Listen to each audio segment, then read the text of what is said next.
Alright, good afternoon everybody, or evening, whenever you're watching this video. I am going to talk to you today about the shapes of molecules. So this is how the molecules take the shapes that they do. You will always have something called a central atom. If you do not have a central atom, you just have two atoms combined together, it'll always be in a linear shape.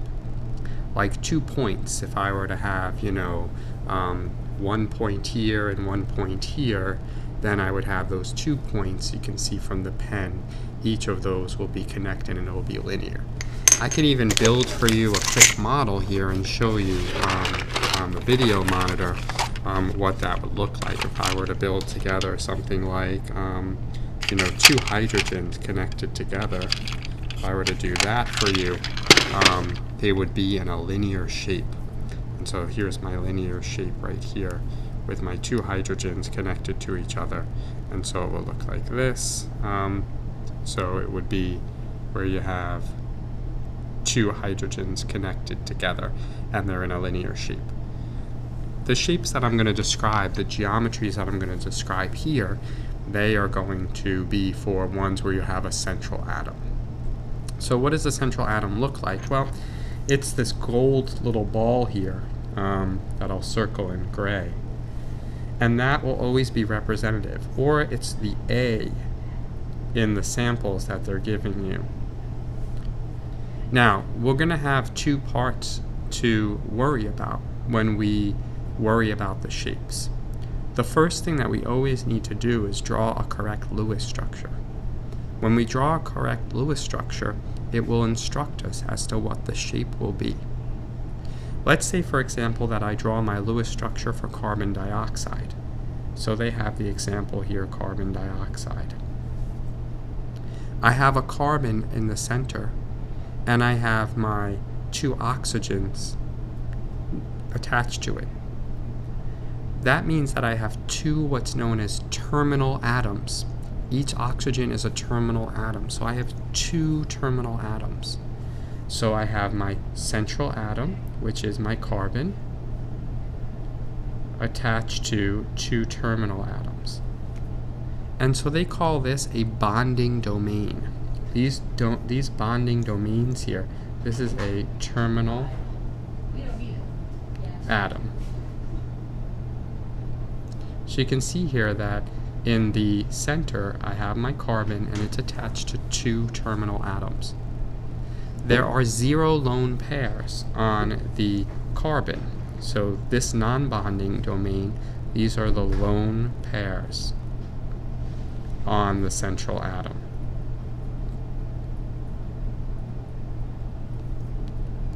So now I have my terminal atoms, 2 of them, and no lone pairs. That means that I have a linear shape. That means that the atoms have spread out to form this linear molecule. The angle between them is 180 degrees. Why would these atoms spread out like this? Why wouldn't they be closer together?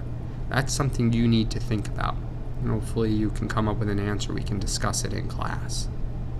Now you need to memorize this chart. So we've done one of them where we have a central atom connected to 2 atoms with no lone pairs. That is called a linear shape. And I tell you the shape down here. Let me erase this so that you can see this. The shape here is linear. What if I were to connect 3 atoms? So if I connect 3 atoms to a central atom, I'd get something like this, BF3. The atoms spread out from 180 to 120 degrees, and they lie flat, and hence the name comes trigonal for triangle, planar for being flat. So we have a trigonal planar molecule.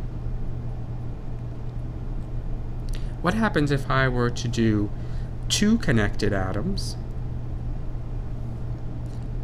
instead of 3, but now I have a lone pair? Something like this, a nitrogen with a lone pair attached to 2 terminal atoms, 2 and 1. That would actually be looking like trigonal planar, except you would call it bent. So we have three shapes so far: linear, linear.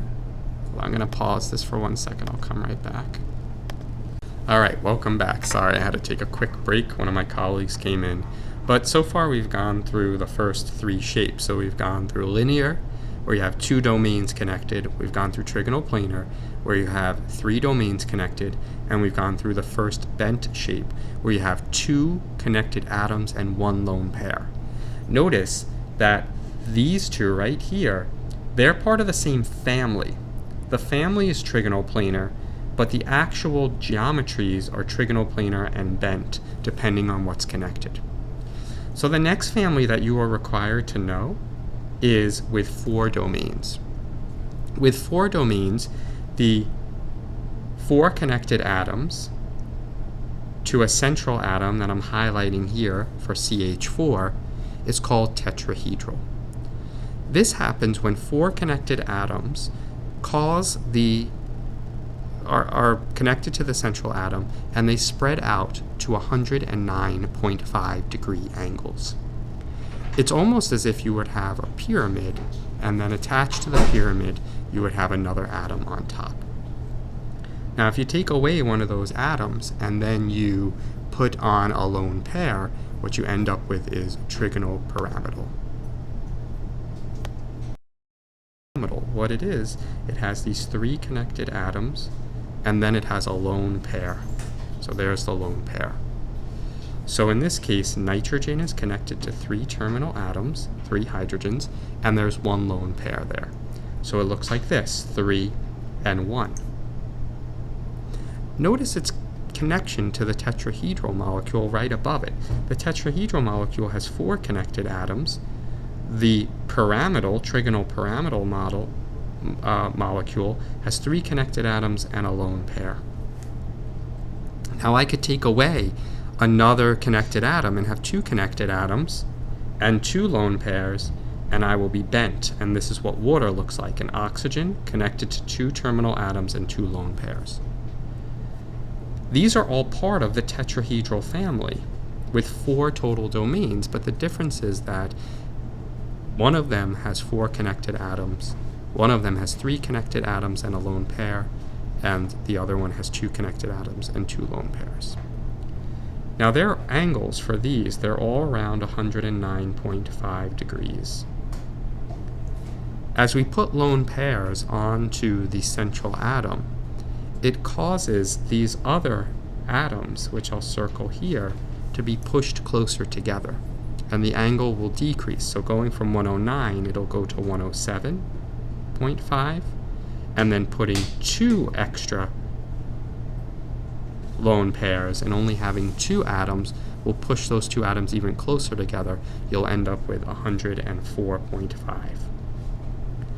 Now look, you need to know these shapes. So you need to know the shapes for this page. So you need to know it with two domains, three domains, and four domains. That's what you need to know. You need to know the shapes for those. What I've included in this packet, though, are the shapes for the expanded octets, where you have more than four domains attached. These you do not need to memorize, but you can consult your notes. When we're doing the lab with the Lewis structures, you're going to need to consult your notes. You don't need to memorize these. For the AP exam, if you want to take that next year, you would need to know those. But for this class, you need to know this page of shapes. In class, I'll do a nice demo for you with balloons, and I'll show you what's going on. When I started this, I asked you, why do they spread out like this? Why do we have the angles that form here? And I'm going to ask you that again in class. Here, if we go past these extra expanded octets with their cool names, these are the shapes.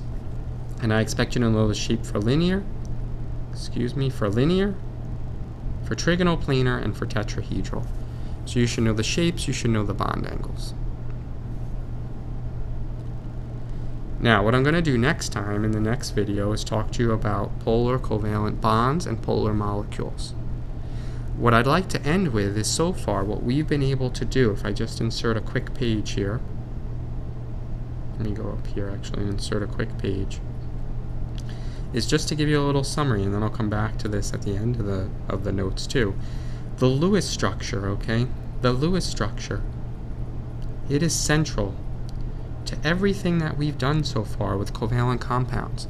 When we have a Lewis structure, from there, we can tell if there's resonance, we can tell what the formal charges are,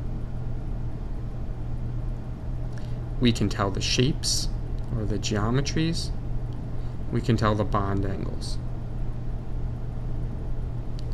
What we're going to do, next time is we're going to talk about polarity and hybridization, and that's going to pretty much finish up this chapter for you to be ready to go ahead and take the quest on Tuesday.